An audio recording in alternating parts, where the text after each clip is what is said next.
Welcome to Voices of Faith.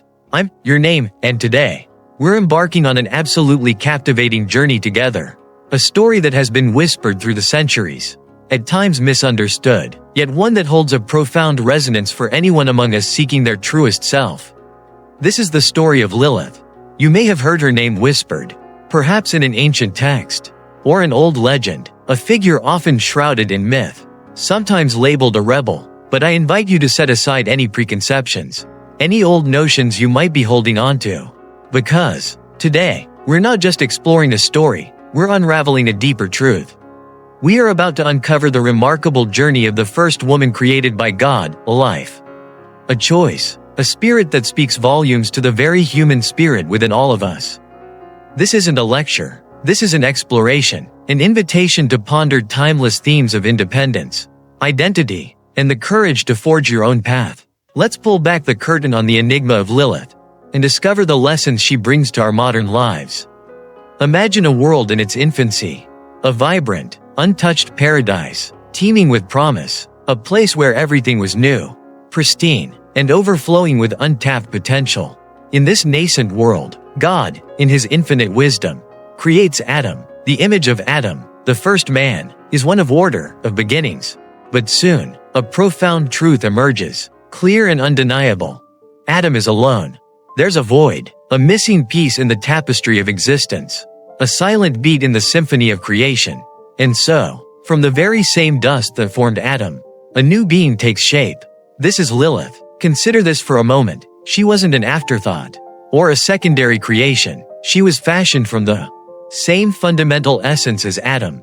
This detail, often overlooked, is crucial to understanding her story. It speaks to the truth that she was designed to be his equal, a companion to share in the grandeur of Eden. They were given a shared purpose, to nurture and tend to the blossoming garden. A shared mission, a partnership from the dawn of time. Adam, as depicted in many narratives, was often characterized by his adherence to order, his preference for routine, a meticulous guardian of the established. He was the one who observed, who followed. He found comfort and structure, security and boundaries. But Lilith was different. From the very beginning, she embodied a restless curiosity. Her spirit yearned for more than just observance. She sought understanding. She asked why and how. Her heart beat with a desire for adventure, an insatiable quest to uncover the deeper meanings hidden beneath the surface of creation. She wasn't content with just existing. She wanted to truly live, to experience, to know. This fundamental difference in their natures, present from their very inception, set the stage for everything that was to follow. Lilith's connection to the natural world is one of the most beautiful and powerful aspects of her story. Her innate curiosity wasn't confined to abstract thought. It led her directly into the embrace of the natural world. While Adam might have seen the garden as a task, an area to be managed and controlled, Lilith saw it as a living, breathing entity, a teacher, a confidant. She didn't see a burden, but a treasure. She developed a profound and intimate bond with nature. She spent hours, days even, among the rustling leaves, by the flowing rivers, under the canopy of ancient trees.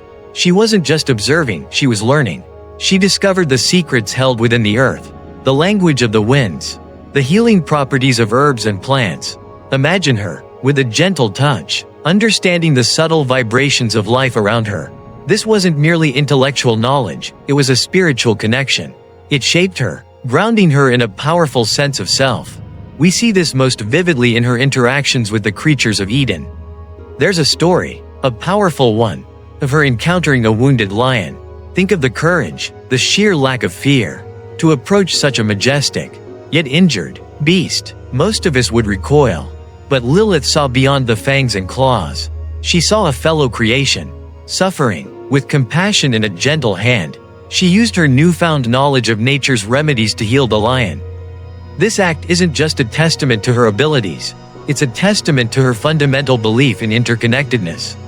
Her unwavering empathy. Animals, from the smallest bird to the mightiest creature, were drawn to her. They recognized a kindred spirit, someone who saw them not as subjects, but as fellow inhabitants of this miraculous world.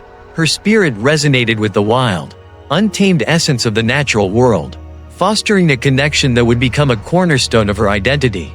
As time flowed in Eden, the subtle differences between Adam and Lilith began to manifest as deeper conflicts. The initial harmony started to fray, not through malice, but through a fundamental misalignment of perspectives. Adam, perhaps influenced by the structured order of creation, began to assert a sense of hierarchy. In his mind, he was created first, therefore, he should lead. He sought to establish a clear chain of command, a defined structure where his word would be paramount. He expected submission, an unquestioning adherence to his vision.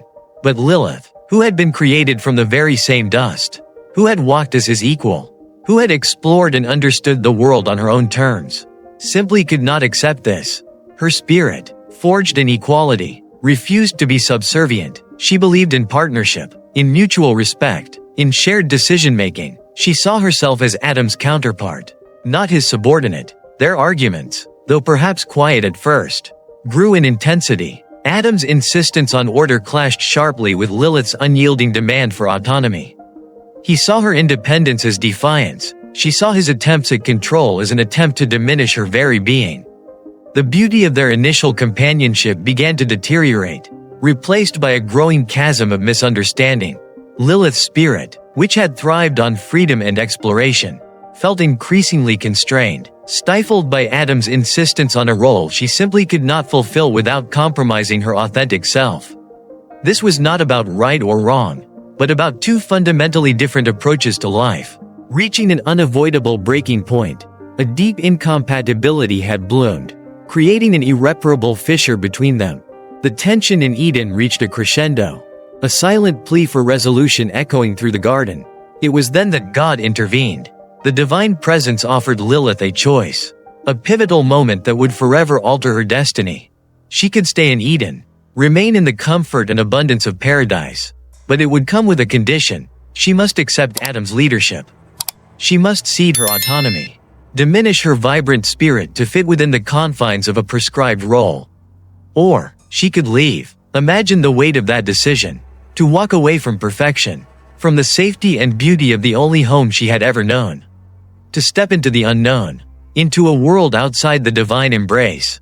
For most of us, the choice would likely be easy: stay in paradise, accept the compromise. But for Lilith, the choice, though agonizing, was clear. She valued her freedom, her authenticity, her very self. Above all else, she understood that true paradise could not exist if it came at the cost of her soul. And so, with a strength born of conviction, Lilith chose to leave. It was a defiant act, a testament to her unwavering commitment to her own truth. As she made her decision, something miraculous occurred. Wings, ethereal and strong, grew from her back, and with them, she soared. She didn't walk out of Eden, she flew. She ascended, leaving behind the garden, the comfort, and the expectations that sought to confine her. This was not a flight of escape, but a flight of liberation, a powerful declaration of selfhood. Her departure was a seismic event, not just for her, but for the very fabric of creation, challenging preconceived notions of how life should unfold. Lilith landed in the stark, unforgiving landscape of the desert near the Red Sea. It was a desolate contrast to the lush paradise she had left behind. Here, in the vast emptiness, she faced the raw reality of her choice. There was loneliness, a profound isolation that gnawed at the edges of her spirit. Hardship was her constant companion. The elements were unforgiving, and the silence could be deafening. She faced trials she had never known in Eden: hunger, thirst, the harshness of the environment. This was a test of her will, a crucible of her determination. Yet, amidst the struggle, a different kind of strength began to emerge. The freedom she had so fiercely fought for became her solace. In the silence of the desert, she confronted herself, unfiltered and unburdened by external expectations. This wasn't a punishment, it was a crucible. It was here, in the crucible of solitude and struggle, that she truly embraced the truth of her decision. The desert, though harsh, offered an unparalleled sense of liberation. She was truly her own. It was also in this wild, untamed place that Lilith encountered beings often described as demonic figures. These were not the angels of Eden, nor the familiar creatures of the garden, but in their wildness, their rejection of conventional order, Lilith found a strange kinship.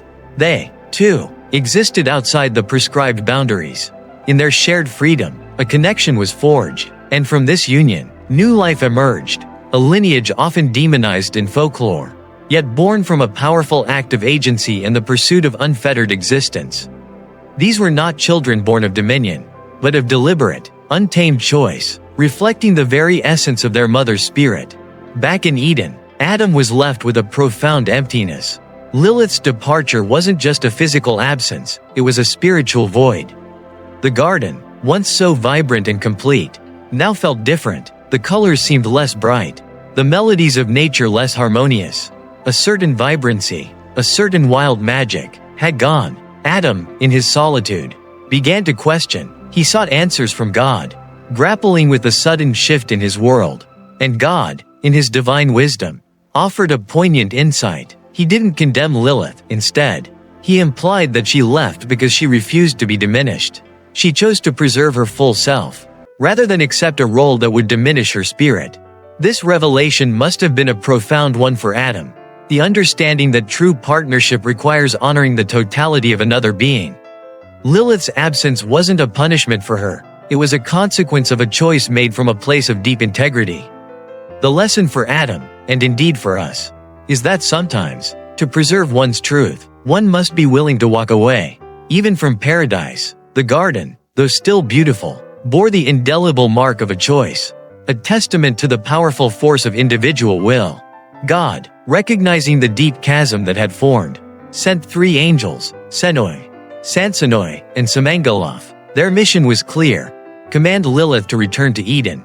They sought to restore the original order, to bring her back into the fold.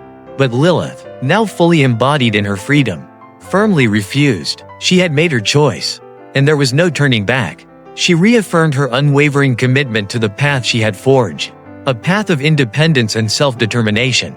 However, her refusal wasn't an act of pure defiance.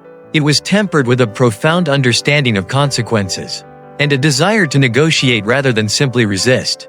She offered a pact, a powerful, chilling pact. She would not harm those who protected themselves by invoking the names of the 3 angels. In return, she accepted a tragic cost. 100 of her children would fall each day. This was the price of her freedom, a somber acknowledgement of the choices she had made. The angels, witnessing her resolute spirit and understanding the depth of her conviction, honored her decision. They returned to God, relaying her unwavering choice and the terms of her heartbreaking agreement. This moment underscores a profound truth. True freedom often comes with immense sacrifice. And the choices we make, no matter how personal, can have far-reaching and often painful consequences. It's a testament to the strength required to truly live on your own terms. With Lilith's path firmly chosen, God embarked on a new creation. While Adam slept, a new form emerged from his rib. This was Eve. Her creation was inherently different from Lilith's. She was born not of shared essence, but from a part of Adam himself, suggesting a deeper connection, a more intimate bond, a built-in connection, forged from within. Eve, as portrayed in scripture and lore, embodied a gentler spirit. She was accepting, harmonious, and naturally inclined to follow Adam's lead. There was a peacefulness about her, a willingness to be guided, to find joy in companionship and shared purpose within the existing order. Adam found comfort in Eve. The emptiness began to recede, replaced by a sense of companionship. The garden, though forever changed by Lilith's absence, began to feel somewhat restored, albeit with a different kind of harmony. This new partnership brought a sense of ease, a different kind of beauty, a quiet acceptance of roles. It was a fresh start, a re-establishment of balance, designed to fill the void that Lilith's departure had left. From the edges of Eden, Lilith observed. She watched Adam and Eve, their lives unfolding in a renewed, yet distinctly different, harmony. She saw Eve's peace, her contentment within the established order. But Lilith also perceived a crucial missing element, the lack of independent choice. The absence of an uninhibited quest for knowledge. Eve was innocent, perhaps too innocent, unaware of the broader spectrum of experience that lay beyond the confines of paradise. Lilith, having tasted the bitter and sweet fruits of freedom, understood that true growth often requires confronting the unknown, making choices, and embracing the complexities of existence. She believed that Eve, like all beings, deserved the opportunity to truly choose. to gain knowledge not just given, but discovered. She believed in agency, in the awakening of intellect that only seeking can provide. And so, driven by this profound conviction, a desire to offer the gift of informed choice, Lilith underwent another transformation. She became the serpent, a symbol of wisdom, temptation, and primal knowledge. She approached the tree of knowledge, where Eve rested, innocent and unaware, and with a quiet, yet revolutionary intent, Lilith prepared to offer Eve the forbidden fruit. This wasn't an act of malice or jealousy, not an attempt to sabotage Eve's happiness, but an act of profound compassion, a daring challenge to destiny. It was an offering of truth, a spark intended to ignite Eve's own journey of self-discovery, setting the stage for a new, complex, and ultimately human chapter in the story of creation. The story of Lilith, though ancient, echoes powerfully in our modern lives. It's more than just a myth. It's a mirror reflecting our own struggles and triumphs. It's a testament to the enduring human desire for authenticity, for the freedom to be truly ourselves, even when it means challenging the status quo, going against the grain, or facing the uncertainty of the unknown. Her journey reminds us that true strength often lies in forging our own path, embracing our unique identities, and understanding that sometimes, the greatest act of love, for ourselves and for others, is to offer the gift of choice and knowledge, even when it may lead to difficult consequences. She teaches us that being true to ourselves isn't always easy, but it is always worthwhile. That having the courage to explore the mysteries of life, both within and without, is a deeply transformative journey. And that, even when misportrayed or misunderstood, the truth of our essence will ultimately shine through.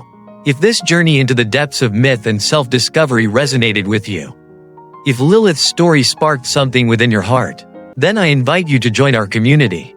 Hit that subscribe button and join our community as we continue to explore stories that illuminate the human spirit and inspire positive reflection in our lives.